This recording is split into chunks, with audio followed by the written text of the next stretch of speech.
Hello friends, I welcome you all to today's daily news analysis. तो आज 1 दिसंबर है, तो best of luck to everyone जो इस मंथ के अंदर में अपने लॉ एंट्रेंस एग्जाम देने वाले हैं। तो मैं चाहता था कि एक बार का आपको मंथ के बिगिनिंग में ही जो अपकमिंग एग्जाम है उसके लिए विश कर दूं, but at the same time for those who are preparing for next year, उनके लिए ये न्यूज एनालिसिस जो है ये बहुत हेल्पफुल रहेगा। ओके, तो अगर आप डिसाइड कर रहे थे कि मैं कब से स्टार्ट करूं, स्पेसिफिकली फॉर स्टूडेंट जो नेक्स्ट ईयर देने वाले हैं, तो please you can start your news analysis from today itself. Okay, so let's start with the news for today. तो पहला जो न्यूज है for those who are preparing next year, तो यहां पे आपने सुना होगा कि इलेक्शन कमीशन ऑफ इंडिया एक एक्सरसाइज कर रहा है जिसका नाम है SIR। SIR stands for special intensive revision.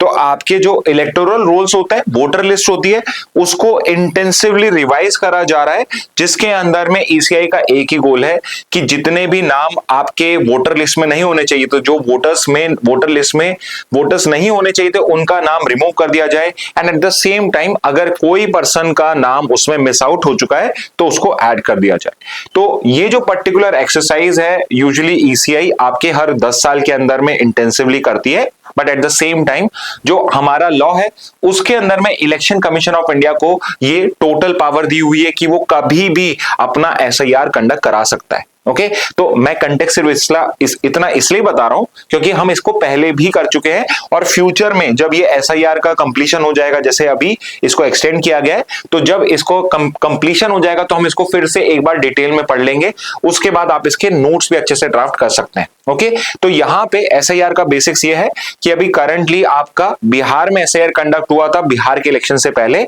और उसके बाद में ECI ने डिसाइड करा कि मैं अब सारी जितनी भी स्टेट्स UT जिनमें इलेक्शन होने वाला है उन सबके अंदर में SIR कंडक्ट कराऊंगा, सारी जो वोटर लिस्ट है उनको क्लीन कराऊंगा। ओके, और अभी जो करंट आपका SIR है, सेकंड फेज कह सकते हैं वैसे SIR का, वो आपके 12 स्टेट्स यानी 9 स्टेट्स और 3 UTs के अंदर में कंडक्ट हो रहा है। ओके, जिसमें करीब करीब 51 करोड़ यानी 1/3 जो वोटर्स हैं इंडिया के, उनको हम उसके अंदर में यहां पे पर्टिकुलरली इंक्लूड करवा लेंगे।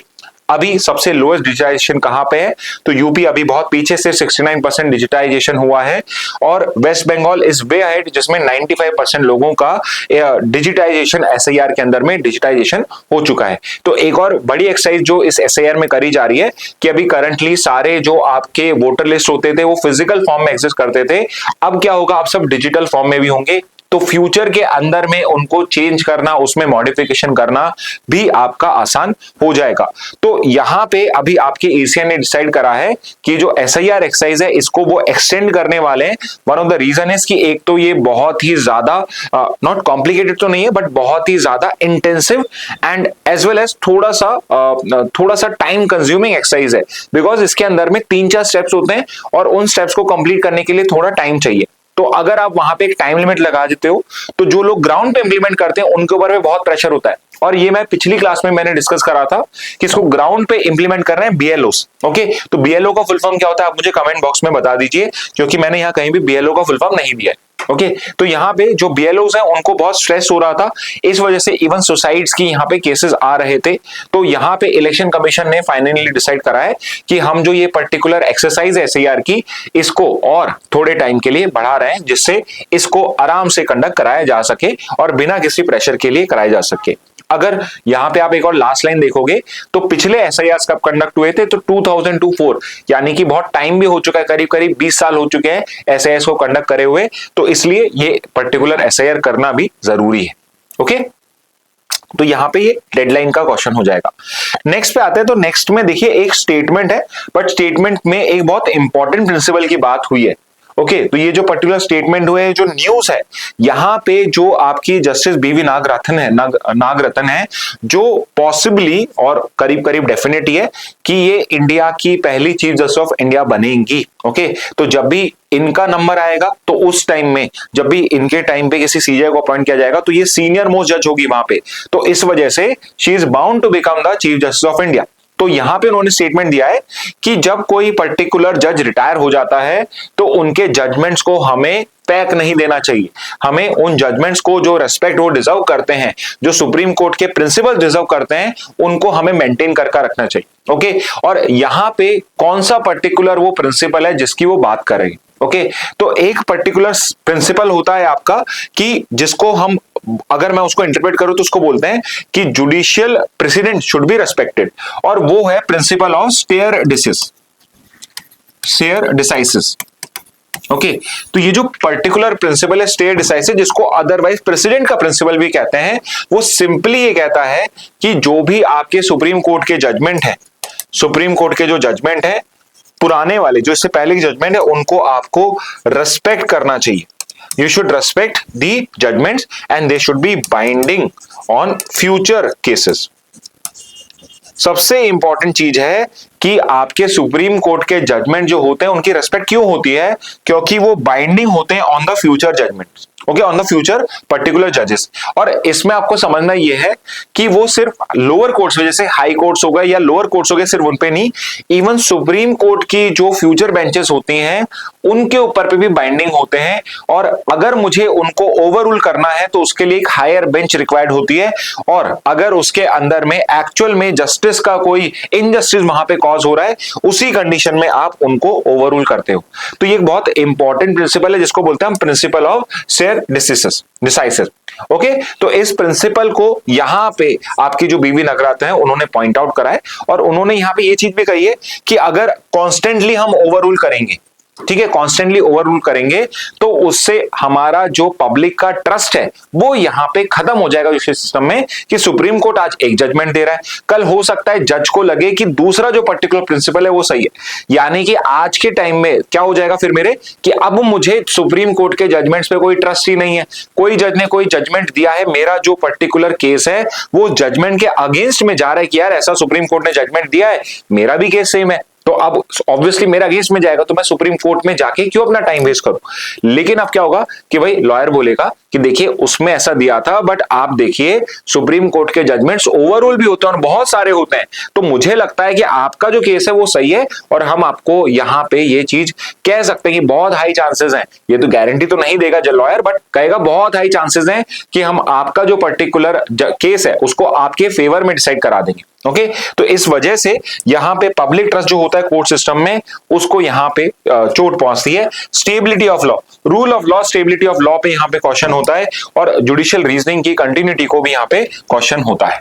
ओके तो यहां पे उन्होंने इसकी बात करी है। अगेन प्रिंसिपल कौन सा इंपॉर्टेंट है, स्टेयर डिसाइसिस। ओके तो ये एक इंपॉर्टेंट प्रिंसिपल है।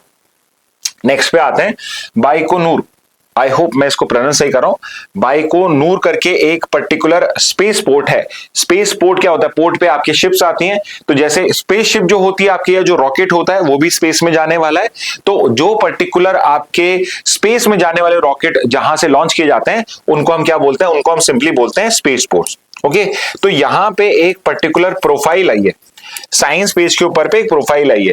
अगेन स्टूडेंट जो नेक्स्ट ईयर प्रिपेयर कर रहे हैं, मैं आपको हमेशा एडवाइस करूंगा, अगर आप द हिंदू न्यूज़पेपर पढ़ रहे हैं तो कोशिश करिए कि आप उसका जो साइंस पेज होता है उसको भी अच्छे से रीड करें।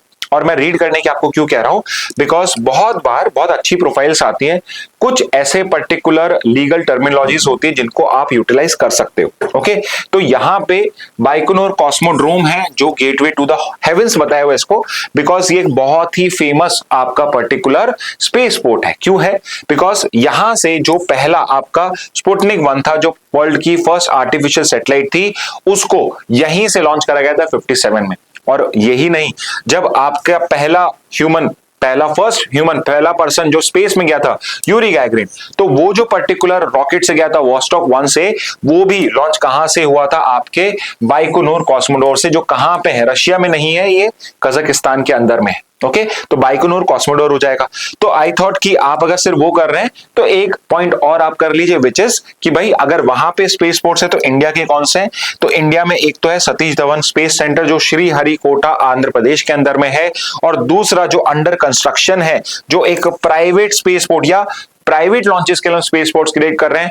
यूजुअली हम स्मॉल सैटेलाइट लॉन्च व्हीकल की अगर किसी को कमर्शियल पर्पस के लिए स्पेस लॉन्च करना है तो उसके लिए वो ये पर्टिकुलर स्पेस पोर्ट को यूटिलाइज कर लेगा, विच इज कुलशेखरी पट्टिनम। ओके तो ये स्मॉल सैटेलाइट के हो गया, बट अभी करंटली हमारा जो प्राइमरी लॉन्च पैड है, लॉन्च साइट है, वो है सतीश धवन स्पेस स्टेशन श्री हरिकोटा, जो आंध्र प्रदेश के अंदर में है, और यहीं से आपकी सारे पर्टिकुलर लॉन्चेस होते हैं। नेक्स्ट पे आते हैं, Netanyahu submits pardon plea in corruption cases to Israel president. तो देखिए इस न्यूज को मैं कवर इसलिए कर रहा हूं बिकॉज अभी बहुत सारे स्टूडेंट जो नेक्स्ट ईयर के लिए कर रहे होंगे, हो सकता है उन्होंने इजराइल पैलेस्टीन को फॉलो किया हो। तो मैं अभी आपको एक चीज बता देता हूं, इस बार के पेपर में आप ध्यान से ये चीज ऑब्जर्व करना कि अगर इस साल उन्होंने इजराइल पैलेस्टीन, इजराइल ईरान का कोई इशू, आपका गाजा का कोई इशू अगर नहीं पूछा जीके के अंदर में, विच मींस कि नेक्स्ट ईयर तक भी आपका इजराइल पैलेस्टीन इंपॉर्टेंट रहेगा। इस साल आ जाएगा तो अभी मैं थोड़ा सा हिंट दे रहा हूं कि शायद नेक्स्ट ईयर वो फिर सवाल ना पूछे, बट अगर इस साल नहीं आया तो नेक्स्ट ईयर फिर से इंपॉर्टेंट हो जाएगा। तो यहां पे आप ये समझिए कि जो इजराइल के पर्टिकुलर प्रेसिडेंट हैं, उनको नेतन्याहू ने सबमिट करी एक एक्स्ट्रा ऑर्डिनरी अपील, जिसमें वो चाहते हैं कि उनके अगेंस्ट में जो करप्शन के केसेस हैं उनको खत्म कर दिया जाए और उनको एक पर्टिकुलर पार्डन दे दिया जाए। तो यहां पे जो बेंजामिन नेतन्याहू हैं उनके अगेंस्ट में कुछ सीरियस चार्जेस फाइल करे हुए हैं वहां की पुलिस ने, कोर्ट ने, फ्रॉड का, ब्रीच ऑफ ट्रस्ट का और ब्राइब एक्सेप्ट करने का, being the highest official in the government. तो यहां पे उनके अगेंस्ट में बहुत सीरियस करप्शन के चार्जेस हैं। तो यहां पे he is requested the president की प्लीज उनको एक पार्डन यहां पे इशू कर दिया जाए।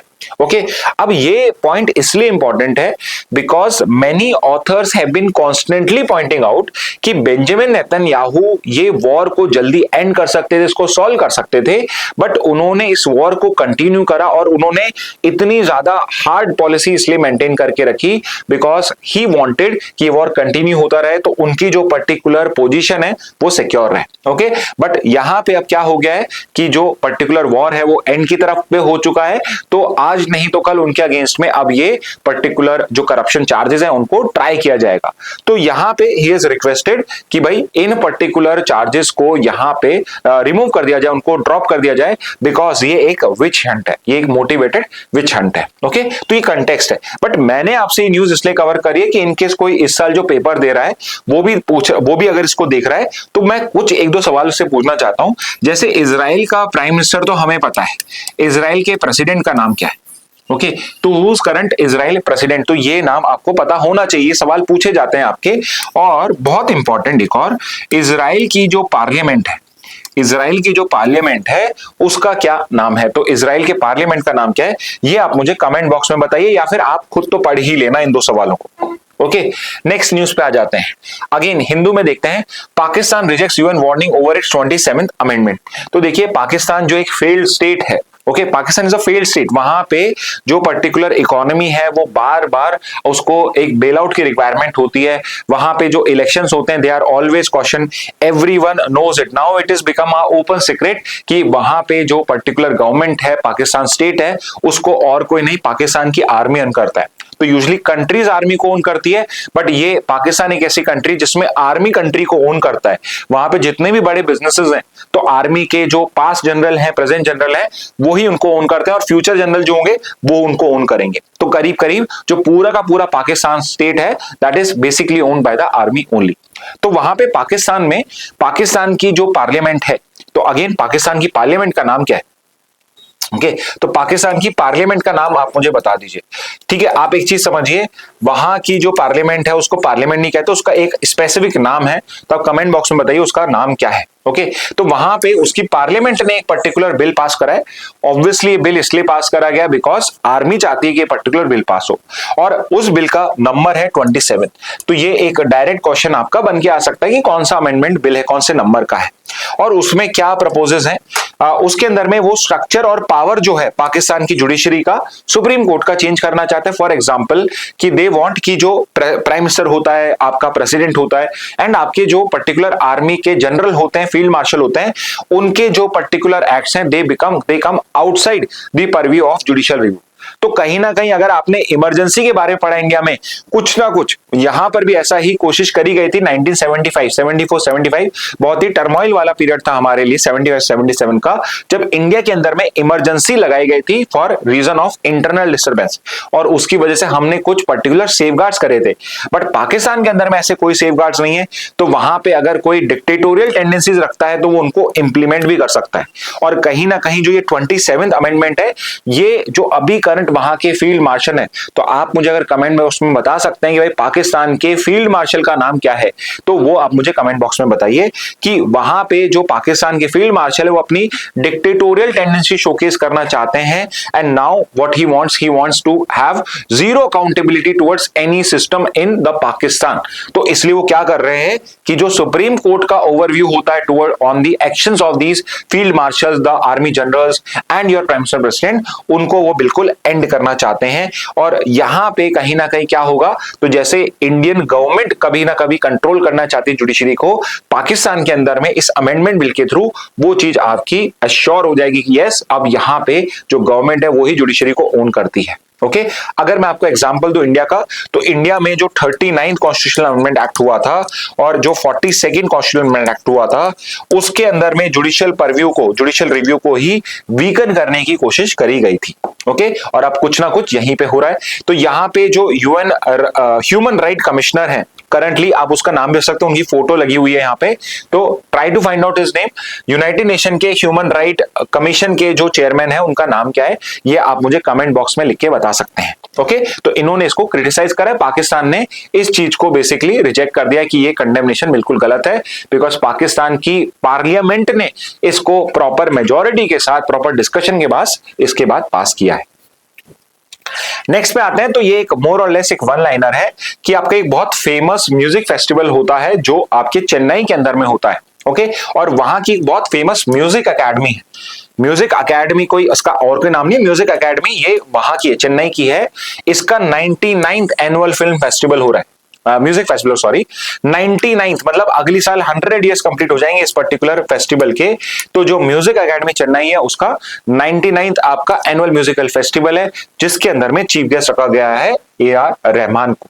और इस बार का जो पर्टिकुलर इनका इवेंट है, it is special. Why special? Special significance इसका कि वहां पे कार्नेटिक म्यूजिक, जो आपका साउथ इंडिया का क्लासिकल म्यूजिक है उसे हम कार्नेटिक म्यूजिक बोलते हैं, और उसके अंदर में एक ट्रिनिटी बताई जाती है, ट्रिनिटी ऑफ म्यूजिक बताया जाता है। कार्नेटिक म्यूजिक के 3 महास्तंभ या 3 रत्न जो हैं आपके, वो कौन कौन है? एक है मुत्तुस्वामी दीक्षितार, एक है त्यागराज और एक है श्यामा शास्त्री। तो ये 3 लोगों को कार्नेटिक म्यूजिक का गुरु माना जाता है, उनको रत्न माना जाता है, ट्रिनिटी माना जाता है। तो यहाँ पे जो मुत्तुस्वामी दीक्षितर है उनकी 250th बर्थ एनिवर्सरी है ये, तो इसलिए ये एक इंपॉर्टेंट पर्टिकुलर इवेंट बन जाता है। ओके तो इसको आप एक वन लाइनर के तौर पे जो क्लैट एलेट के लिए इंपॉर्टेंट है उसके लिए आप कर सकते हैं। इंडियन एक्सप्रेस पे न्यूज देख लेते हैं। तो देखिए न्यूज़पेपर 2 करने का, न्यूज एनालिसिस में करने का फायदा ये होता है कि कई बार कुछ अच्छी न्यूज होती हैं जो सिर्फ जीके नहीं, इंग्लिश और रीजनिंग के लिए भी हमारे बहुत काम की होती है।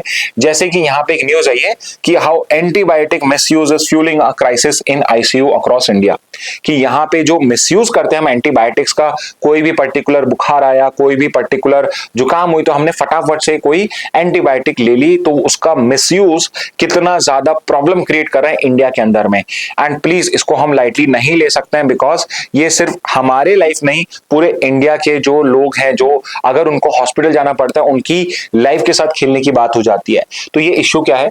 तो देखिए जब हम एंटीबायोटिक्स को प्रॉपरली नहीं लेते हैं तो हमारी बॉडी जो होती है वो एंटी माइक्रोबियल रेजिस्टेंट हो जाती है। इसका मतलब ये है कि हमारे बॉडी के अंदर में अगर हम एंटी माइक्रोबियल रेजिस्टेंट कोई ऐसा बैक्टीरिया या वायरस है या फंगाई है जिसको जो प्राइमरी लेवल ऑफ एंटीबायोटिक्स हैं उनसे अगर कोई पर्टिकुलर हार्म नहीं होता, वो रेजिस्टेंट हो चुके हैं, तो अब उनको हमें हायर डोज देनी पड़ती है। ओके तो एंटी माइक्रोबियल रेजिस्टेंस क्या होता है कि जब micro organism like bacteria, fungi, ये सब जो है ये रेजिस्टेंट हो चुके हैं to drugs meant to kill them. Okay तो जो उनके लिए इनिशियली हम नॉर्मली ड्रग यूज करते थे कि ये पर्टिकुलर दवाई ले लेते थे, अब वो दवाइयां उस पर वर्क नहीं करती है, तो हमें या तो एक्सपेंसिव और हायर लेवल और ज्यादा साइड इफेक्ट्स वाली दवाई यूज करनी पड़ेगी, या फिर अब हमारे पास में कोई इलाज नहीं है। तो इसमें क्या होता है, इन्फेक्शन जो होते हैं उनको ट्रीट करना थोड़ा हार्ड हो जाता है। और ये क्यों होता है? Because of natural mutations, misuse, over use of antibiotics and other anti microbials. तो जब हम ये पर्टिकुलर ओवर यूज करते हैं तो उससे ये पर्टिकुलर की चीज जो है ये कॉज होती है। ओके और current situation is very bad, around 2.6 lakh deaths, not a small number, 2.5 lakh लोगों से ज्यादा की डेथ आपके डायरेक्टली एएमआर से हुई है, बिकॉज जो पर्टिकुलर ड्रग्स हैं वो उनके बॉडी पे वर्क करना बंद कर दिया। तो अगर आपने कभी सुना हो कि किसी आपके नोन की डेथ, किसी जान पहचान वाले की डेथ इन्फेक्शन से हुई है, हॉस्पिटल इन्फेक्शन से हुई है, so possibly that is because of this, because जो आपकी मेडिसिन है वो उनकी बॉडी पे वर्क करना बंद कर चुके हैं। और एक डेटा है जो बहुत ही ज्यादा डेंजरस है कि जो एएमआर है जो आपका हॉस्पिटल लेवल पे इन्होंने सर्वेस करे हैं, तो एग्जांपल के लिए जो डेवलप कंट्रीज हैं वहां पे 20 से 30% का ये पर्टिकुलर एएमआर उसके अंदर में बॉडीज में पाया गया है। बट इंडिया के अंदर में द डेटा इज 83%, मतलब जो हॉस्पिटल में लोग आते हैं 83% आर हैविंग दिस एएमआर। यानी कि अगर आप कल आपको हॉस्पिटल जाने की जरूरत पड़ जाए किसी नॉर्मल पर्टिकुलर सर्जरी के लिए, तो उस पर्टिकुलर केस में अगर आप में एएमआर होगा और आपको कोई पर्टिकुलर मेडिसिन दी जाती है माइक्रोबियल अटैक से बचने के लिए, तो बहुत हाई चांसेस हैं कि आप उस माइक्रोब से बच ना पाए। क्योंकि होता क्या, जब सर्जरी होती है तो आपकी इम्यूनिटी बहुत वीक होती है और उस टाइम में ये जो माइक्रोब्स होते हैं आप पे अटैक कर सकते हैं। तो इसके लिए हम कर क्या सकते हैं, तो सबसे इंपॉर्टेंट है कि हम unnecessary over the counter OTC over the counter जाके मेडिसिन एटलीस्ट आपके एंटी बैक्टीरियाज को बाय ना करें। आपकी जो ये मेडिसिन होती है इनको हम सिर्फ डॉक्टर प्रिस्क्रिप्शन पे करें। और बहुत इंपॉर्टेंट है जो हम बिल्कुल नहीं करते हैं, मैं भी इस चीज के लिए गिल्टी हूं, कि हमें एक कोर्स यहां पे दिया जाता है कि आपको जब भी चाहे बुखार उतरे ना उतरे, आपको ये पर्टिकुलर कोर्स मैं 3 दिन का दे रहा हूं, मैं 5 का दे रहा हूं, मैं 7 दिन का दे रहा हूं, इसको पूरा लेना है। बट जैसे ही हम सही होते हैं 2 दिन के बाद में, हम 5 दिन का जो कोर्स उसको पूरा नहीं करते। उससे क्या होता है कि आपका जो बैक्टीरिया है वो वीकन तो हो जाता है, बट अब उसको टेस्ट आ चुका है आपके एंटी बैक्टीरियल मेडिसिन का, एंड नाउ उसकी जो इम्यूनिटी है, उस माइक्रोब की जो इम्यूनिटी है वो उसके अगेंस्ट में बिल्ड करना स्टार्ट कर देती है। तो नेक्स्ट टाइम अगर वो पर्टिकुलर माइक्रोब किसी ऐसे को अटैक करता है जिसको कभी ये पर्टिकुलर डिजीज नहीं हुई है या ये इन्फेक्शन नहीं हुआ है, तो अब उस पे जो प्राइमरी आपकी जो एंटी बैक्टीरियल मेडिसिन है वो वर्क नहीं करेगी, उसको या तो हायर मेडिसिन पे जाना पड़ेगा। और अगर हायर मेडिसिन अवेलेबल नहीं है तो उसका कोई इलाज नहीं है। और इसीलिए जो नंबर है ये बहुत ही ज्यादा खतरनाक है हमारे लिए। ओके, तो ये रीजन है जो मैंने अभी आपको बताया, वो सब यहां पे लिखा हुआ भी है। तो if you want to read, pause the video and you can read all of these particular points. Next पे आते हैं GST compensation and new levies on tobacco and pan masala. तो सेंटर यहां पे प्लान कर रहा है कि पान मसाले और टोबैको के ऊपर पे वो और भी नई लेवीज, जीएसटी की नई लेवी लगाएगा, या फिर जीएसटी का जो पर्टिकुलर परसेंटेज है वो उन पे इंक्रीज करेगा। और उसका एक रीजन ये है कि जो आपके पान मसाला टोबैको होते हैं उसके ऊपर पे एक जीएसटी का कंपनसेशन सेस लगता था। ओके, अब इसकी हिस्ट्री बता देता हूं थोड़ी सी, जिससे आपको ये पूरा टॉपिक समझ में आ जाए। ठीक है, तो हमने 2017 में हम नया पर्टिकुलर टैक्स लेकर आए थे जिसको हम बोलते हैं जीएसटी। ओके, अब जीएसटी की खास बात ये थी कि इसके अंदर में हम पूरे कंट्री के अंदर में एक सिंगल टैक्स सिस्टम लगाना चाहते थे, और जो टैक्स रेट्स होती थी वो भी पर्टिकुलर टैक्स रेट अब जीएसटी काउंसिल डिसाइड करेगी। Different state different particular taxes नहीं रखेंगे प्रोडक्ट पे। यानी कोई भी अगर एक प्रोडक्ट मैंने ले, जैसे पान मसाला है, चाहे वो मेरा राजस्थान में है, चाहे आंध्र प्रदेश में है, चाहे तमिलनाडु में है या नॉर्थ ईस्ट में है, उन सबका जो जीएसटी रेट होगा वो सेम होगा। एट द सेम टाइम जो जीएसटी है, ये जीएसटी एक कंजम्पशन बेस्ड या डेस्टिनेशन बेस्ड टैक्स था, ना कि एक प्रोडक्शन बेस्ड टैक्स। अब ये डिफरेंस क्या होता है, प्रोडक्शन बेस्ड टैक्स का मतलब हो गया कि जहां पे स्टेट प्रोड्यूस कर रही है उस पर्टिकुलर जहां पे फैक्ट्री है वो पर्टिकुलर स्टेट पर्टिकुलर टैक्स लगाएगी। बट अब क्या हो गया, जीएसटी एक डेस्टिनेशन बेस्ड टैक्स है, मतलब जहां पे वो पान मसाला खाया जा रहा है, रोड पे थूका जा रहा है, वो पर्टिकुलर स्टेट होगी जो उसको इंप्लीमेंट करेगी, जो उसको चार्ज करेगी। तो इस वजह से इसके अगेंस्ट में बहुत ज्यादा आपका रेजिस्टेंस था कि states were not agreeing to it. तो यहां पे, और उसका रीजन ये था कि उनको बहुत सारा रेवेन्यू का लॉस होने वाला था। तो यहां पे आपकी गवर्नमेंट ने क्या प्रॉमिस करा कि हम कुछ टाइम तक एक एक्स्ट्रा सेस लगाएंगे, जीएसटी कंपनसेशन सेस।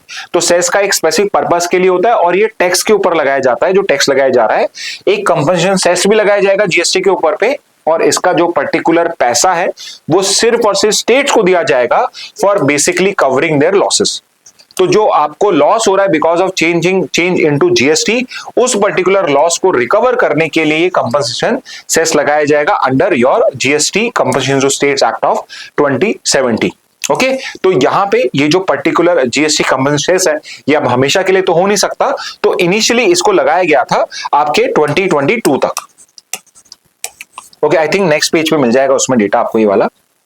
हाँ यस, तो यहाँ पे हमने इसको लगाया था जुलाई 2017 में, हमने इसको स्टार्ट किया जब हमारा जीएसटी आया था, और 22 तक इसको लगाने का प्लान था।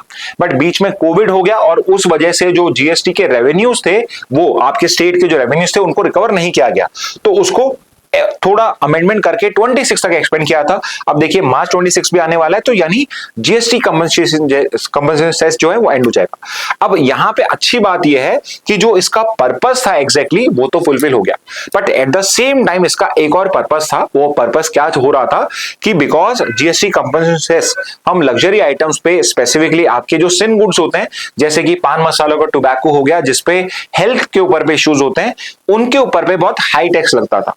अब अगर कंपनसेशन सेस लग जाएगा तो उनके क्या होगा, टैक्स कम हो जाएगा, जिससे उनकी जो प्राइस है, जो कॉस्ट है वो कम हो जाएगी, तो उसका कंजम्पशन इंक्रीज हो सकता है। इसलिए गवर्नमेंट ने डिसाइड करा है कि जो पर्टिकुलर आपका जीएसटी के लेवीज को हटाया जा रहा है, सेस को हटाया जा रहा है, तो उसकी जगह हम टोबैको पे, पान मसाला पे उनके प्राइसेस को उस पर्टिकुलर लेवल तक ले जाने के लिए एक पर्टिकुलर नया जीएसटी रेट लगाएंगे। तो rather than having the regular GST rates, उनके ऊपर पे अब अलग जीएसटी रेट लगेगा। जैसे कि अभी क्या है, टोबैको पे 28% जीएसटी लगता है, प्लस ये जीएसटी कंपनसेशन सेस एडिशनल लगता था। अब ये सेस हट जाएगा तो 28% हो जाएगा, तो कॉस्ट में बहुत कम हो जाएगा, तो 28% नहीं, उनके ऊपर पे कोई और पर्टिकुलर टैक्स रेट लगेगी। और वैसे ही जैसे पान मसाला है, उसके ऊपर पे 51% का सेस लगता था। ओके, तो अपार्ट फ्रॉम 28% जीएसटी, 51% उसके ऊपर पे सेस लगता था, जिससे पान मसाला की जो प्राइसेस हैं वो बहुत हाई रहती हैं। उससे क्या होता है, उसका कंजम्पशन जो है वो कम रहता है। तो यहां पे उस चीज को कंट्रोल करने के लिए गवर्नमेंट ने क्या डिसाइड करा है कि हम कंपनसेशन को रिमूव तो करेंगे ही, बिकॉज वो रिक्वायर्ड है by law, but at the same time हम यहां पे कोशिश करेंगे कि अब उसकी जगह पे कोई और लेवी करें हम। ओके, तो इस पर्पस के लिए अब वहां पे इस चीज को करने की तैयारी है। ओके स्टूडेंट्स, तो ये थे आज के इंपॉर्टेंट न्यूज हेडलाइंस। तो हम उन्हीं को पढ़ रहे हैं जो अभी आई वुड से कि आपके लिए इंपॉर्टेंट है। इस साल भी अगर आप कर रहे हैं तो आज भी ये पर्टिकुलर न्यूज आप यूज कर सकते हैं। ओके, इस मैसेज के साथ आज का सेशन एंड करते हैं। Thank you and have a very nice day.